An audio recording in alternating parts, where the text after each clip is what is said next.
The story of glass begins before recorded time, the result of a chemical reaction in the presence of just the right elements or ingredients.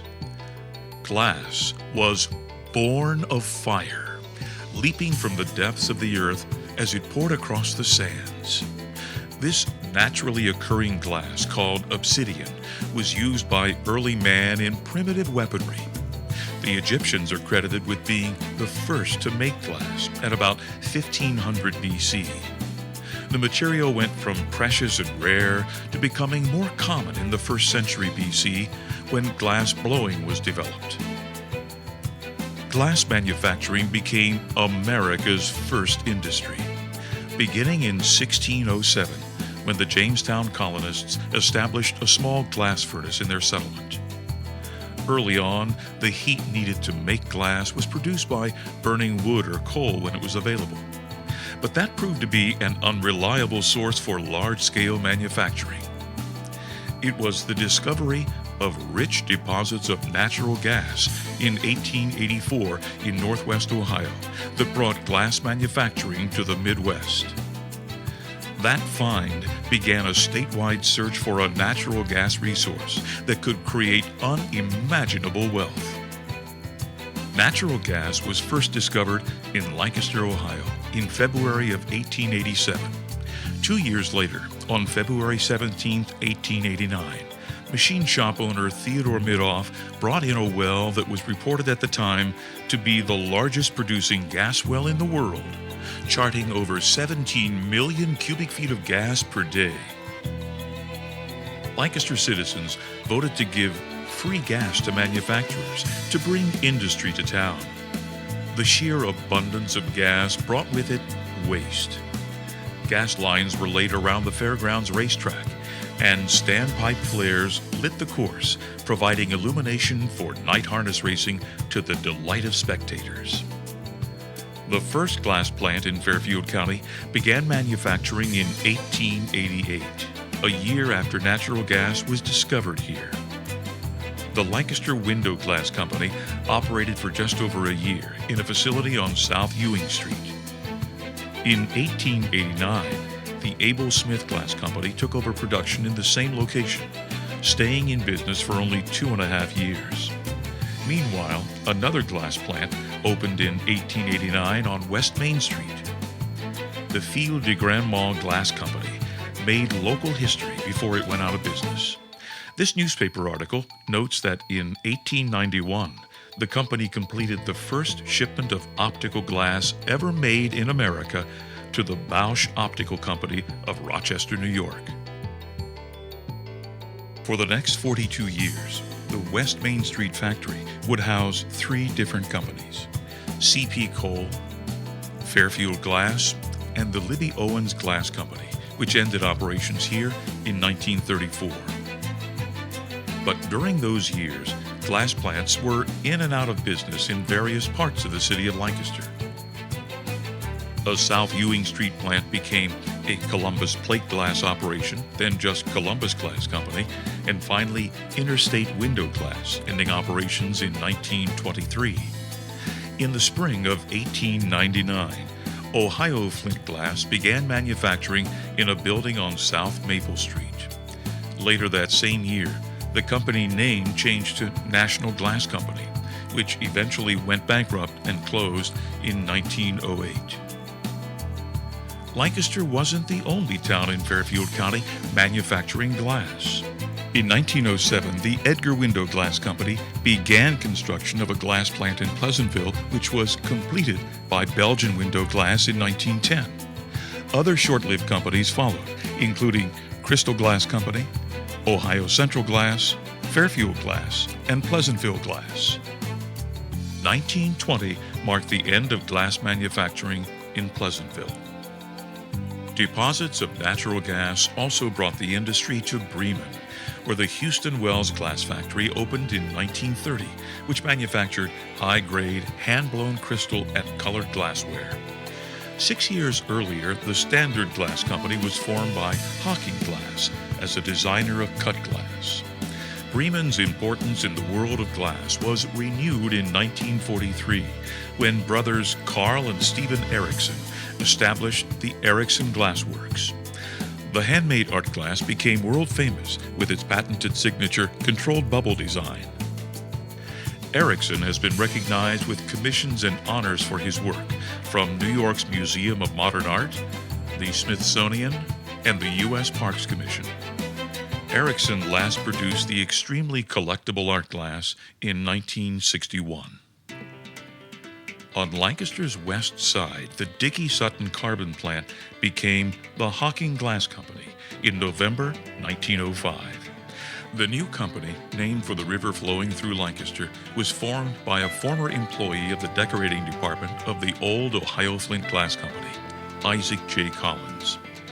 He had several partners, including William V. Fisher, Thomas C. Fulton, and Edward B. Good. These men would live to build an industry that would fuel Lancaster's growth and prosperity for decades to come. Employment at Hocking Glass continued to grow through the years, quickly becoming the city and county's largest employer. In 1923, Hocking Glass purchases the stock of a glass plant on South Ewing Street and calls it Plant 2. Although fire is the catalyst for creating glass, on the evening of March 6, 1924, things got out of control.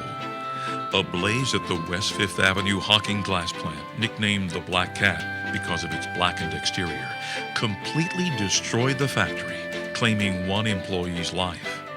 The actual cause was never determined, but fire departments from as far away as Columbus were called to the scene. The Hocking, as it was known by the locals, would rebuild bigger and better. Now there was an opportunity for innovation in the plant to increase quality and production. The glass furnaces were rebuilt above the forming operation floor, so glass gobs would travel to the molds by gravity. Hocking Glass sales in its first year, 1905, amounted to $20,000. Sales had grown to $13 million 3 decades later. Historians have noted that in the Depression of the 1930s, while most of the nation faced hardship brought on by unemployment, the Lancaster community was relatively unfazed because of the consumer demand for the company's 2-for-a-nickel product line. Inexpensive, affordable, everyday glassware. In 1937, Hocking Glass Company merges with Anchor Cap and Closure and becomes Anchor Hocking Glass Company. In 1910, the old Ohio Shoe Factory near downtown Lancaster on West Main Street became the Lancaster Lens Company. The firm produced, among other items, lens covers for automobile headlamps. Lancaster Lens made its mark by meeting the precise demands of industry, manufacturing specific optics. One example is the lens used to display the magnetic compass on board Charles Lindbergh's Spirit of St. Louis flight from New York to Paris. In 1934, the skilled workmen at Lancaster Lens were called upon to perform a first-of-its-kind operation. The organizers of the 50th anniversary commemoration of the Statue of Liberty required a new, more powerful glass reflector to place inside Lady Liberty's torch. Immigrant glassblowers here accepted the challenge. The result was a precision 25-inch hand-blown glass reflector that was reported to have intensified the torch's light to 2,500 times the brightness of a full moon. In 1945, Lancaster Lens was purchased by a group of 5 individuals, which included Robert K. Fox of Lancaster. In 1946, probably 80% of the ware produced by Lancaster Lens was for the automotive market, and all created in a hand shop without the aid of mechanization. A few years later, automatic machine production was started. In 1949, automotive lenses started being made of plastic, and Lancaster Lens began to look for new glass product lines. Television picture tube manufacturing became big business for the company in the 1950s and 60s. In 1957, Lancaster Lens changes its name to Lancaster Glass Corporation to better describe its now diverse product line. Both Lancaster Glass and Anchor Hocking were hurt by the low-cost foreign glass manufacturers beginning in the late 60s. Yet the local operations continued to seek out new markets for American-made glass products for customers around the world. For the better part of the last 100 years, local glass manufacturing has been dominated by two companies, Lancaster Glass and Anchor Hocking Glass. Anchor Hocking set out to produce a general line of glassware for the consumer, such as tableware, tumblers, jars, and lantern globes. Besides the two Lancaster plants, Anchor Hocking would own glass operations in Bremen and Canal Winchester, Ohio, as well as other plants coast to coast. Management created Glassco recreation programs and outings for its workforce. In the 1930s, various plant departments fielded athletic teams for competition on the ball diamonds at Miller Park. The park was the center of activity for employees' families during summer picnics. There was horseshoes, tennis, golf, and volleyball, along with glee club, dramatics, and other social affairs for workers to be involved in. At Christmas time, the children of employees would greet Santa Claus as he entered the gates of the Fifth Avenue plant. In 1962, Lancaster Glass became one of 5 companies which merged to form Lancaster Colony Corporation. Lancaster Glass was an industrial lighting component manufacturer with a major presence in the water meter cover and pool and spa lens markets. After nearly 100 years of operation, declining sales and an increase in foreign competition forced operations to cease. Prior to its closing, in the summer of 2007, Lancaster Glass was the only domestic supplier of cathode ray tube envelopes produced for information display systems for military and industrial applications. In 1987, Anchor Hocking was purchased by the Newell Group. The company would become privately owned in 2004. 2005 marked the 100th anniversary of Anchor Hocking, a milestone in the brand's heritage. Today, the consumer-driven company produces a wide assortment of beverageware, bakeware, and serving accessories. Lancaster is headquarters and home to the company's major manufacturing facility and a 900,000 square foot distribution center. Anchor Hocking Glass continues to be a major employer in Fairfield County. Although it has come a long way from that small glass company in 1905, Anchor Hocking hasn't forgotten its roots.